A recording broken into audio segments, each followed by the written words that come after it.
How to fix taskbar not working on Windows. What is up everybody? In today's tutorial, I'm going to show you guys how you can fix if your taskbar is not working on Windows.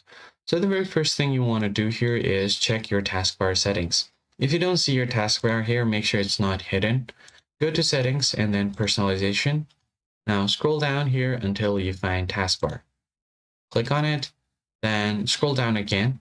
Go to taskbar behavior, and then make sure that the automatically hide taskbar is not checked, because it only works when you hover your mouse over to the bottom of your screen. The taskbar is going to show up only then.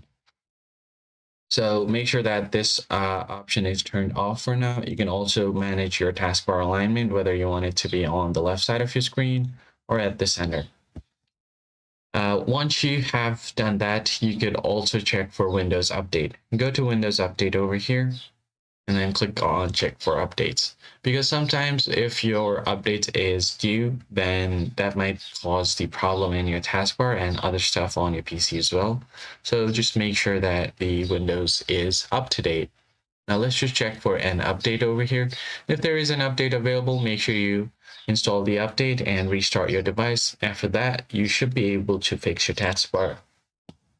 These are some of the things that you can do to fix the problem. I hope this tutorial was helpful to you guys, and I'll catch you in the next one.